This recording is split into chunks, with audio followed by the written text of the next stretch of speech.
Reading with your kids. Hola, ni hao, konnichiwa, assalamu alaikum, shalom, mahaba, morimuli wanji, namaste, jumbo, bienvenidos. Hi, my name is Jed Lee, and this is the Reading with Your Kids podcast. We are coming to you from the beautiful neighborhood of Reedville in the southwest corner of Boston, Massachusetts. We are so delighted and so very honored that you join us in our mission to help all families grow closer through reading. Please be sure to tell all of your family and friends about the show. Please be sure to subscribe to the show in the iHeartRadio app, on Spotify, Apple Podcasts, Amazon Music, Stitcher Radio, wherever you find your podcast. Join us right now from the beautiful state of Michigan. Our guest is here today to celebrate her debut picture book. It just happens to be a Reading with Your Kids certified great read. Please welcome to the show the author of You Wake A Skunk, Carol Doeringer. Carol, how are you? I am great, Jed. Thank you. Thank you for being here. I got to ask the question. So what happens if you wake a skunk? Well, that depends on what you do next. It's kind of up to you, right? I mean, if you take my little book's advice and immediately back away, the skunk will probably go right back to sleep, and you get to keep your own personal scent the way you choose to be. On the other hand, if you choose to move forward or even just stay put, and the skunk realizes that you're not really destined to be stenched or stank. Lots of ways we can pick fun words for that one. Skunks will give warning signals, and they're not uniform. I don't think they go to skunk school to learn one exact proper protocol, but they're pretty common even between the various types of skunks. So usually they will make their presence known. They'll want to look bigger, so they'll get that tail straight up in the air. They'll wave it around to make sure that you see it. They might charge forward and backward a little bit to make you think they're coming to you. They could hiss. They'll typically stamp or stomp their feet. And the most fun part that I learned when I was looking into this is I had no clue that there's a skunk species. Actually, there are 7 species of these spotted skunks. We tend to think of a traditional skunk as the one with that one big long stripe that runs down its body. And all the old cartoons like Pepe Le Pew help us to associate that. But there's another species, and of which there are 7 separate species or subspecies called spotted skunks. They're much smaller. They are about the size of a squirrel, where a striped skunk is about the size of a house cat. And what drew me into learning more and more about this spotted skunk is, as I was reading about is there uniformity in skunks' warning signals, I learned that this little spotted skunk, this little guy, he does about half of his warning routine in a handstand.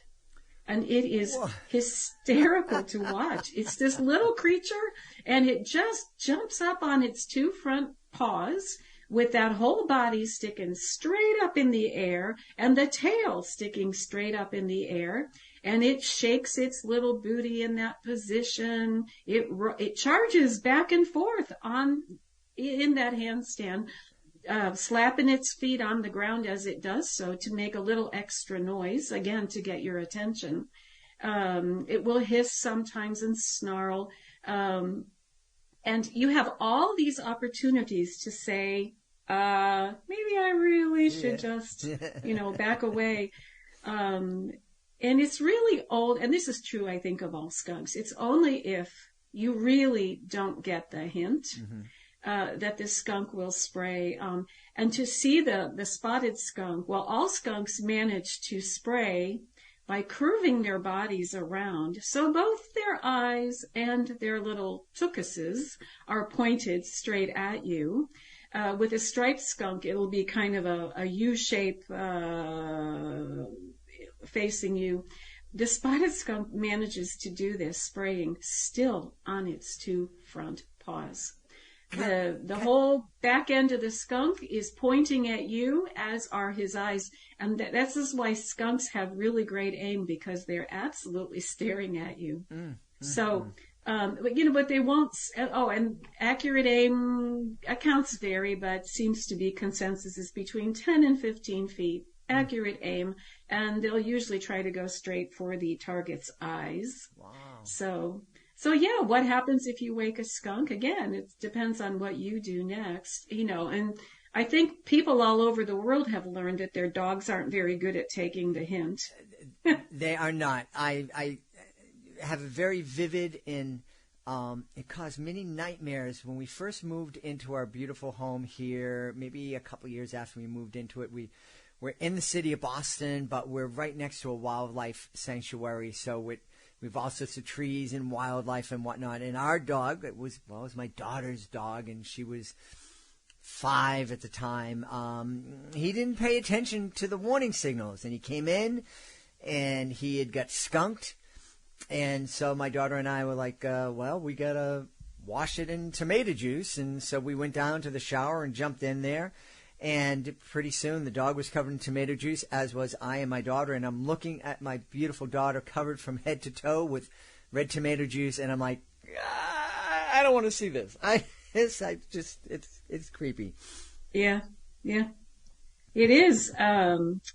Now, and, little spoiler alert here on the book, but also in our little blurb, we say skunks can be fakers.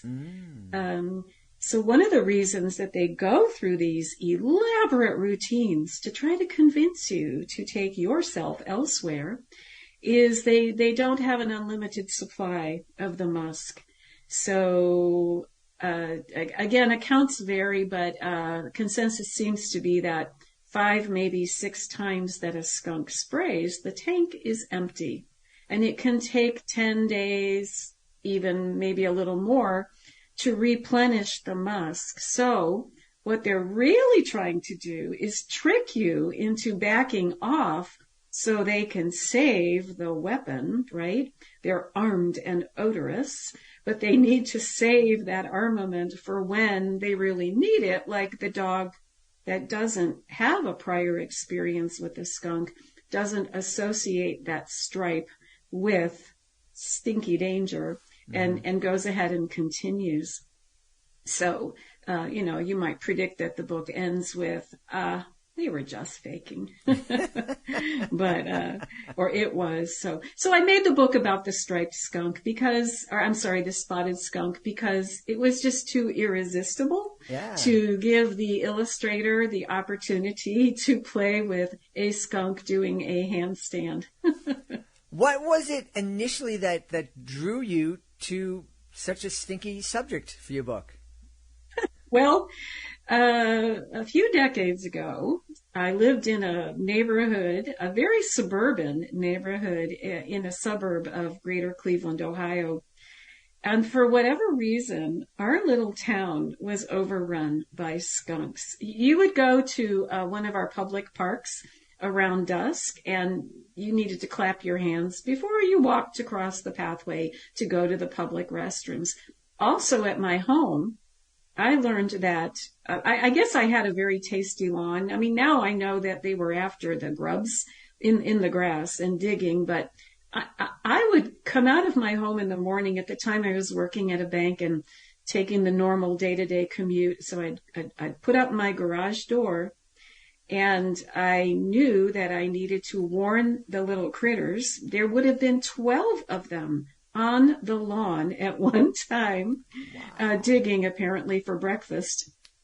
And if I needed to go put something in my end of the driveway mailbox for postal pickup, or if I had even, left, sometimes I would leave the car outdoors, or whatever reason, I would stand out in front of my house and do clap, clap, clap quite loudly. Then they would take a look at me and skedaddle out of there. And I never got stenched. I had dogs all that time. They never did either. Um, and I did understand that they were giving me some little routines. I don't think until much later in life, like a few years ago, when I decided to write this book, that it occurred to me that there was something very programmed into the animals that had them giving me some little waving routine. And I don't know, we just seem to have worked out a kind of a détente over the period of several summers. But anyway, and I have also seen baby skunks in the wild, again, living where I did. And believe me, I stepped away when I saw it. But the little things are just so darn cute that I decided, sure, why not? Yeah. Write about it. Skunks are really adorable. They are. Yeah. You know, and it's quite a pet. This I did not know till I began thinking about learning more about skunks. And I think on Facebook I must have randomly just searched for skunk. And sure enough, there are several Facebook groups devoted to skunk owners. Mm-hmm. Yep. I've heard that they're great pets. Well, I mean, I think it comes with some asterisks, and you must have to be a very patient person. They train them to use kitty litter, but they're probably not as reliable as kitties are, right? So there's that. But I love seeing videos that people post and photos. And indeed, to promote my book, I will be going to the 2023 National Skunk Fest, which takes place in North Ridgeville, Ohio, sponsored by a wonderful wildlife rehab outfit called Skunk Haven. And I went as a visitor a couple of years ago just to see, had my picture taken with the skunk. People bring their skunks. They have skunk beauty contests, costume contests, and that. I mean, it's just fun, right? And some 1,500 people come to this thing who are real skunk aficionados, most of them skunk owners. Wow, 1,500 people bringing their skunk junk to. Well, no, they don't all bring their skunks, but many do. Or there are kids skunk costume contests, so parents dress their kids up, and it's a fundraiser for this rehab. That is a wildlife rehab that does a lot of skunk rehabbing. Yeah. So, it's a wonderful cause, and I've decided to be a vendor, so I will be selling some skunk books. I think that's a great marketing idea for you. We talk a lot about the fact that when you become a children's author, you become the CEO of your small book business, and it sounds like you are very much aware of that. You mentioned Pepe Le Pew earlier on. Pepe has run into some a bit of trouble. People don't seem to like him as much as they did. What do you feel about that controversy? Well, people, it's just, art evolves, literature evolves, movies evolve, we evolve. I like to think, I hope we can be forgiving of stereotypes or whatever the issues are. Mm-hmm. So, yeah. Now, this is it's your debut picture book, and yes. You told me this is the first time you attempted to write a book in rhyme. That's not it's not an easy feat. What was it? Not only like, okay, so I'm going to write a debut picture book, and I'm going to make it even harder. I'm going to do it in rhyme. Well, it started as an exercise in a course I took that I recommend so highly to anyone interested, not just in writing in rhyme or in verse, but just for beauty of language. It's called the Lyrical Language Lab by a woman named Renee Latulippe, and you can take it as a self-study guided online program, which I did. And you learn about rhyme and meter and the different kind of rhyme schemes and the different metric approaches to rhyme. And one exercise was, well, pick an animal that's, that is interesting and write a few stanzas. Pick your rhyme scheme, pick your meter, and do it. So I probably wrote four 4-line stanzas. That would fill maybe 2 or 3 spreads in a picture book. And I was not thinking of writing a picture book of that, but it was so much fun. And my background is in finance. I'm a little bit of a spreadsheet person.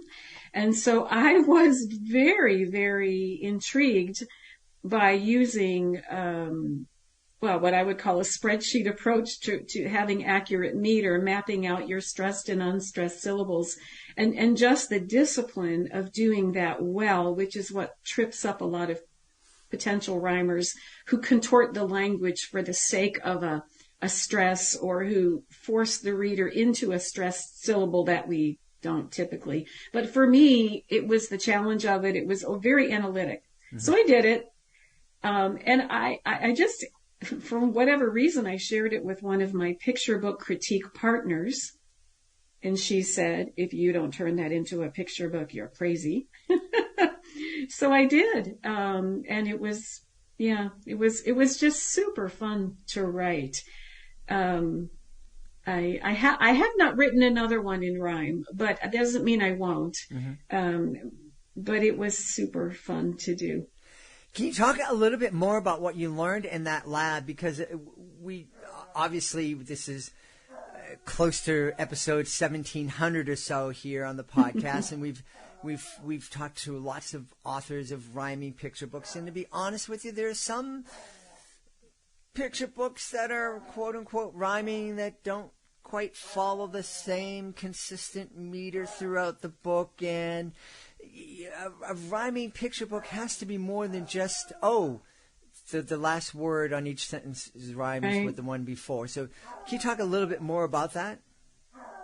Oh, I mean, it was spectacular. You learn the rules of rhyme and meter, and you also learn how you can still be accurate in your rhyme by your placement of certain unstressed syllables. I found that to be fascinating. And Renee took elements of, examples, I guess, from the rhyming literature to give, visuals. And one thing that she did incredibly well is you downloaded or you clicked on audio files throughout where she da-dum, da-dum, da-dum, da-dum, right? She would show you the words. She would show it in a scansion format, meaning breaking up the syllables, showing stressed and unstressed. And she would clap as she went. So, she learned that sometimes ending with a trochee, which is stress followed by unstressed, doesn't mean you have to literally finalize your line with that unstressed syllable. You might use it to be the beginning of the next line, or, just tricks like that. And I seriously do not pretend to be a rhyming expert at this point. That's for maybe people who are more willing than I am to take that deep dive. But it's certainly, taking her course broke the problem down into very digestible bits and bytes that enabled me, she gives you the vernacular, she gives you the language, I guess, or the vocabulary of writing and rhyme and other types of verse. But you don't really have to be an expert to come out of it truly understanding how not to commit what Renee calls rhyme crimes.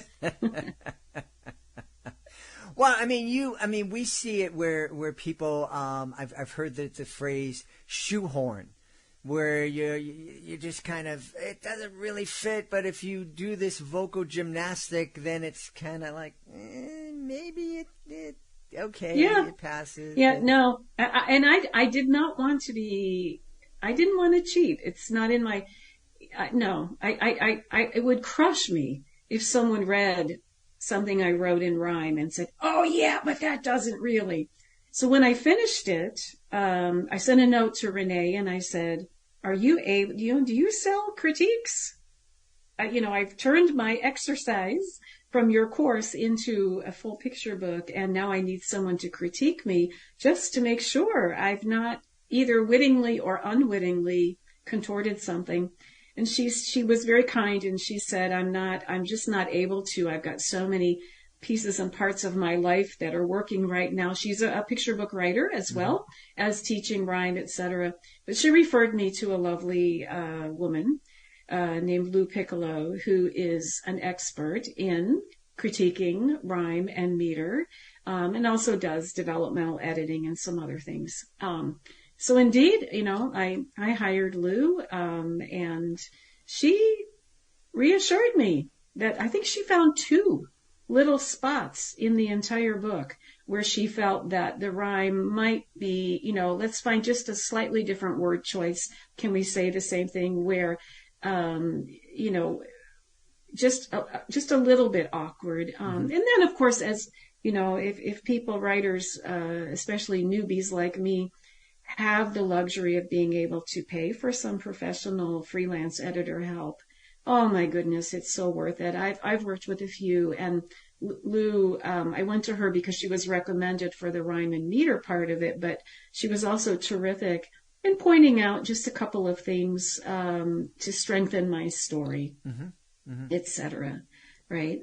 And then, of course, it went through editing at Sleeping Bear Press.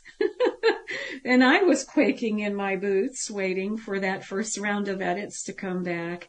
And I just realized they were very smart edits. They actually shortened the manuscript and did it masterfully. Of course, they asked me if I agreed, which I did. And a couple things, they gave me assignments. We really, what did I say?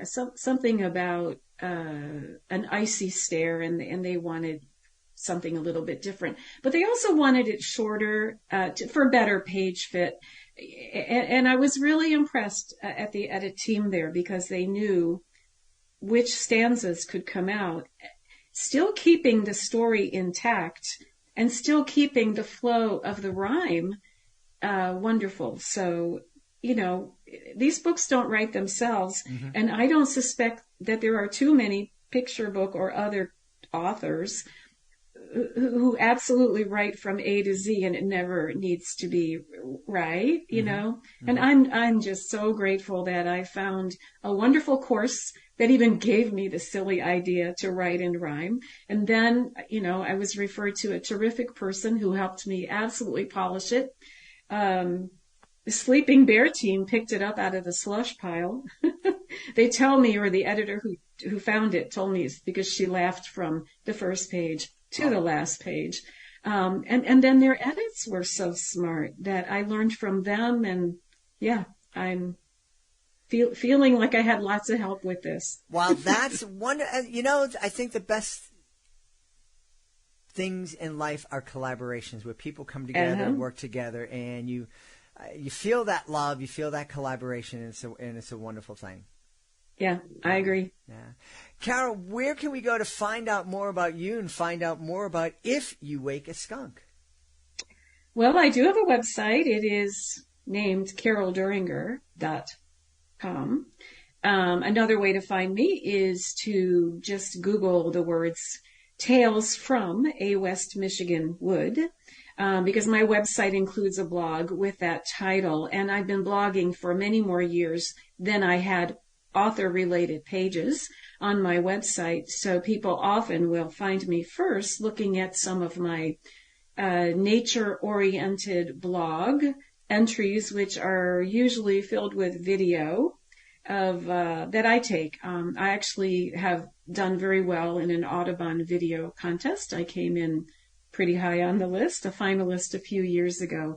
So I'm found that way. I've never had the pleasure of catching a skunk on film. That remains one of my elusive objectives. But anyway, so caroldoeringer.com or Tales from a West Michigan Wood. Either way finds it. I'm also on Facebook as Carol Doeringer, and I'm on Twitter as author Carol Doeringer. Carol Doeringer author. Doeringer, oh no, sorry. I can't believe I don't have that right. At Doeringer author. There we go. There we go. Awesome. Well, maybe you have to take a trip back to Cleveland, to that old hometown of yours, to find the skunk. Yeah. In the meantime, we want everybody to check out If You Wake a Skunk. It is a Reading with Your Kids certified great read. And our guest has been the author, Carol Doeringer. Carol, thanks so much for being with us. It was my absolute pleasure, Jed. Thank you. We hope you've enjoyed this episode of the Reading with Your Kids podcast, and we hope that you'll join us for the next exciting episode of the show.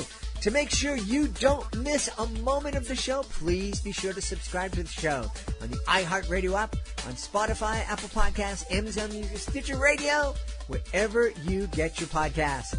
Big thanks going out to my team, Fatima Khan, Rory Grady, Jordan Saley, Will Cheever, Cassandra Masonet, Stephanie Davila. I want to thank my beautiful wife for all the support she gives me. Most of all, we all want to thank you.